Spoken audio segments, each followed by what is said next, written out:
United States very definitely is in the sights of Islamic Jihad.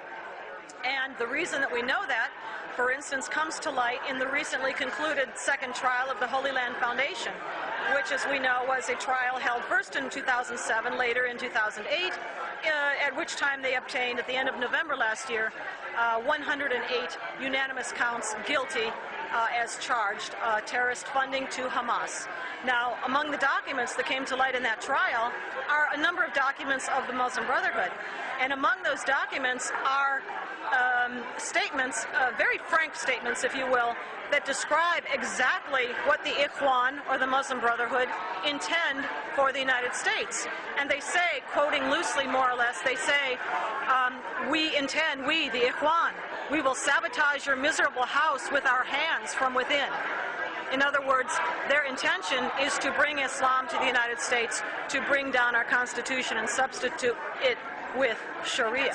Because not only are these organizations and groups advocating a particular position, but they now have the primary spokesman for those positions, which are inimical, as I say, to American national security policy.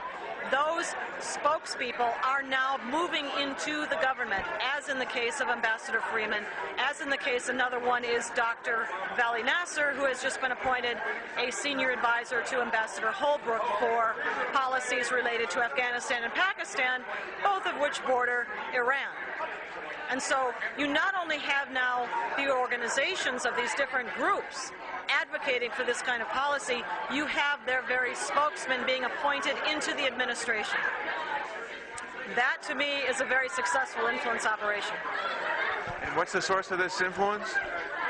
The influence is coming from those who are opposed to our national security interests, in my opinion.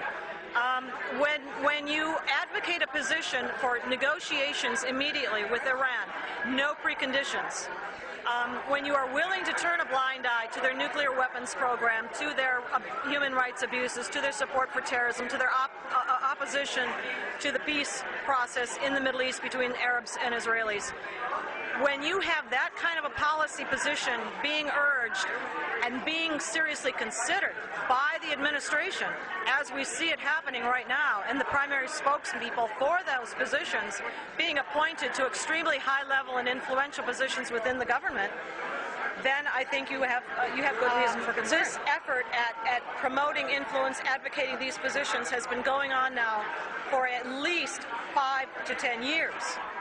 In terms of Iran specifically is what the paper is about, so I'm speaking to that issue particularly.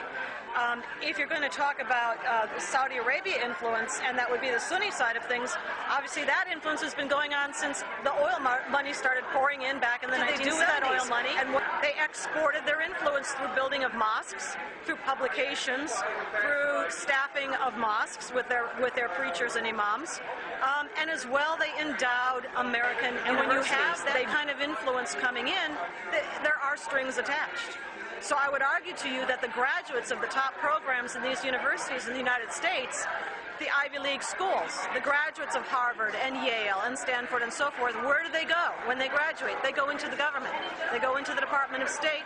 They go into the intelligence community. They also go into the think tank community and the NGO community for each other that go posted up on each other's websites. And they share some of the same funding sources. And this influence operation has been aimed at influencing United States government and its policies towards the Middle East for many, many decades.